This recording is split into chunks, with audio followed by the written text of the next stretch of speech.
Okay, this response we're going to right now, we are going to a motor vehicle accident with a reported positive loss of consciousness involved.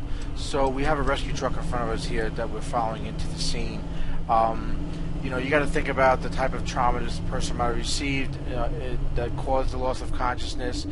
Think about airbag deployment, seatbelt, use, compartment intrusion into the vehicle, and also think about the type of hospitals you might want to think about transporting a patient like this to, maybe a trauma center, and of course, always consider a helicopter transport if that is an option and something that's required by your guidelines. I'm going to shut this down and I'm going to see what we get when we get there, and we'll go ahead and follow up and let you know what we found on the other side. So we'll see you there.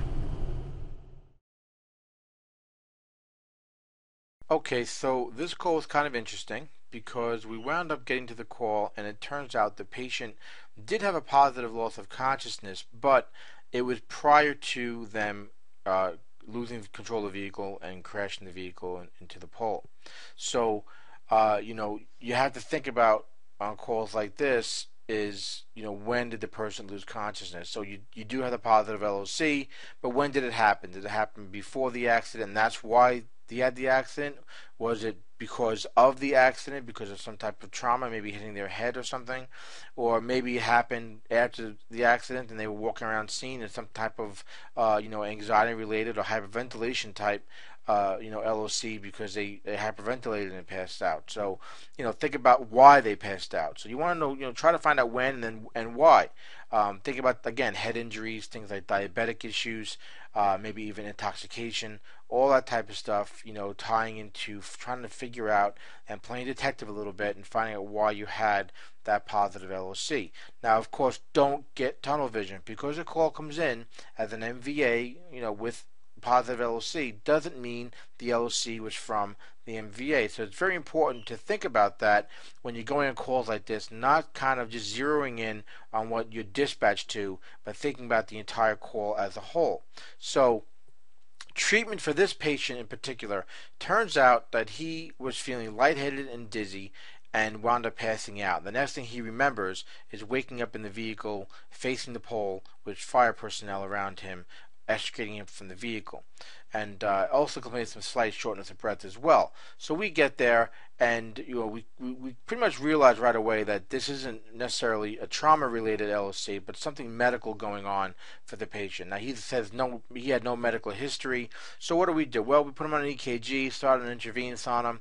Turns out his EKG showed that he was in a very rapid heart rate. Okay, so it looked like it was an SVT to us, and what we wound up doing is treating the SVT with some 6 milligrams of adenosine.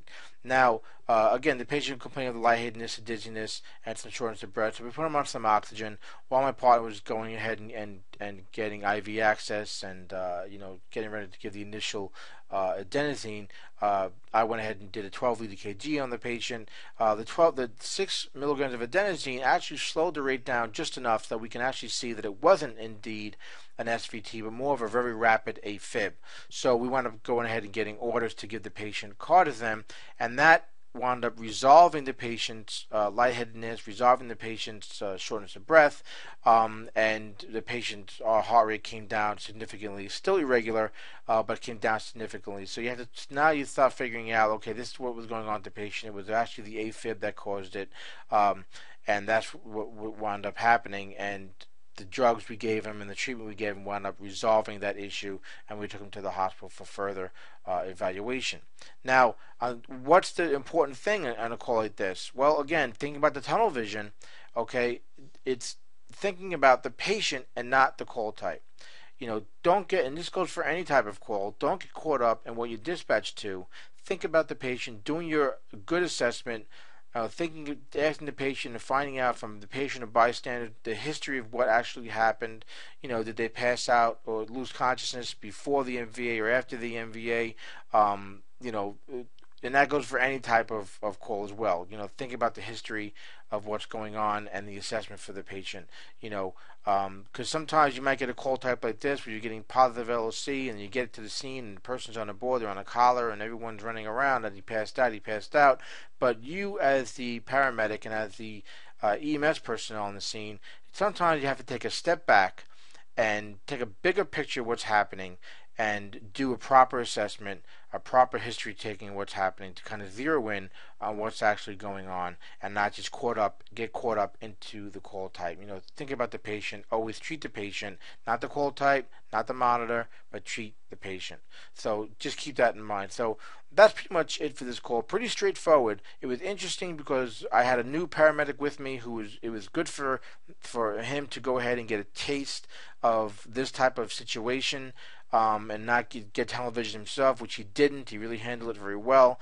And it's also, while it's kind of straightforward for someone who's kind of might be experienced in what they're doing and kind of figuring this stuff out, we all sometimes get caught up in a call type and kind of lose track of what's going on with the actual patient themselves and the patient's complaints and what's happening rather than thinking and zeroing it on the call type. So just keep that in mind whenever you respond to any call in EMS. Treat the patient, not the call type. Okay, this is Jim Hoffman for the Virtual Response Medic.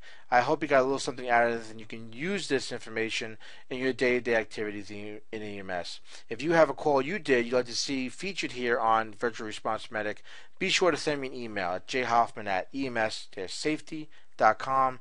And until the next Virtual Response Medic, as always, stay safe.